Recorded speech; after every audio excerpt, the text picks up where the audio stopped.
Hello and welcome to our One Life Church devotional series where we cover the entire Bible in 20 months. Well, today's chapters are 2 Chronicles 16 and 2 Corinthians chapter 4.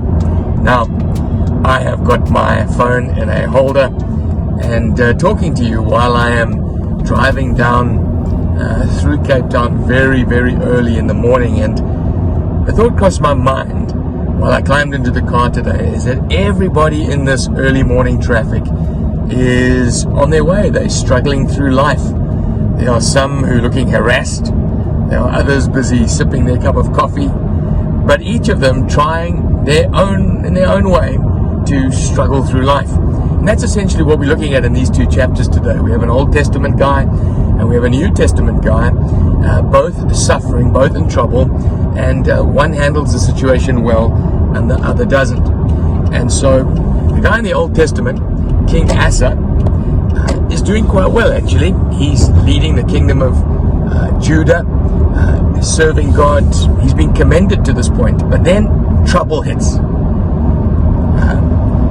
King Baasha, I think his name is, from Israel, comes up against him, and he is terrified because it looks like, he's surrounded and he's in big trouble. And so he goes to the king of Damascus, King Ben-Hadad, and he says, listen, I'm going to give you all this treasury, all this wealth from the temple, but please side with me and help me with my adversary. Which is what happens, and his strategy works. But God sends a prophet to him and says to him, listen, because you relied on yourself and you didn't rely on me, you're going to lose out on beating the king of Damascus. I mean, you've made an ally out of someone that I wanted you to give you victory over. And then it's a tragic end to the story. He leads a long life, King Asa, but he gets sick in the end of his days. And it says in the very second to last verse that instead of relying on God, he only went to the physicians. Now, there's nothing wrong with going to a doctor when you're sick, but if that's the only person you rely on and you don't go to the Lord when you're in trouble, you're going to die a lonely and very ordinary life. And this is what it says in one of the verses there. It says, for God searches to and fro across the earth, looking for someone whose heart is wholly devoted to him. It's an amazing verse. I think it's verse 12.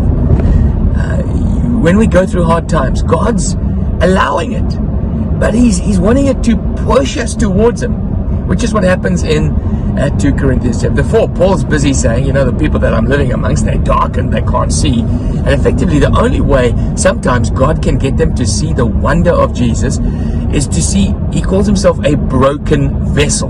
He calls himself a vessel of clay. He says, listen, I'm hard pressed on every side, but I'm not defeated.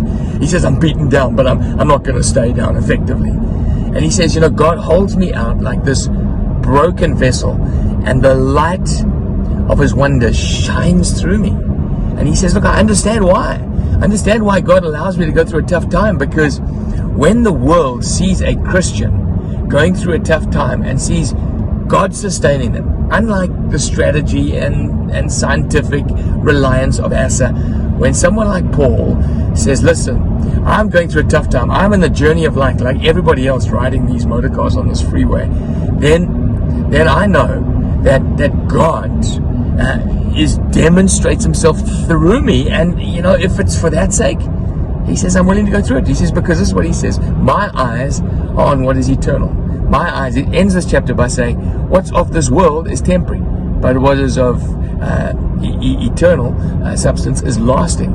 And so these light and momentary troubles are securing for me an eternal inheritance. What does that mean? He's basically saying that the struggles that he's going through now, as he relies on God, not only have a bearing now on this earth, but when God welcomes me into his kingdom, he says, well done, good and faithful servant. As you struggle through life, relying on me, I was able to demonstrate myself through you, and now, for all eternity, we share it together. Anyway, as you read it, I trust that God would speak to you in your struggle through life. I trust you have a great day.